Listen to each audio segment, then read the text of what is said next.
これ作らこれってホットケーキは作らないけど、今日はホットケーキミックスとこれね、このバニラアイスを使ってお菓子作りをするね。アイスがね結構ね残ってるからね、アイスを使ってお菓子作りをしたいなと思ってね。これ作るホットケーキはね作らないよ。じゃあ作るね。これホットケーキ混ぜて作るホットケーキミックス混ぜて作るね。これ作るホットケーキ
今日はホットケーキミックスとバニラを使ってメロンパン作ったよ。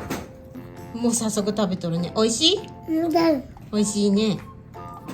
チュッパちゃんどうですか？おいしい？おいしい。チュッパちゃんバニラアイスなんか苦手みたいだったからさ、どうかなと思ったんだけど。おいしい？お熱がある時にねバニラアイスいっぱい買ったんだけどね、結構ね残ってたからね、それで作ってみた。今これお菓子作った？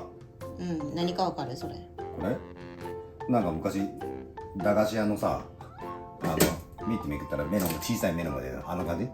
まあメロンパン？そうだな、懐かしいな、これを作った。この器用だ。いただきます。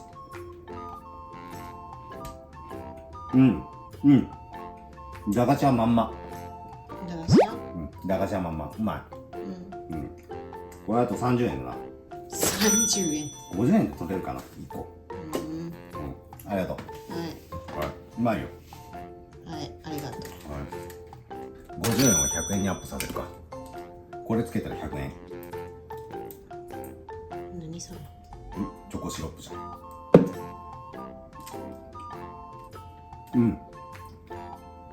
うまさ倍増。蜂蜜もいいかもしれん。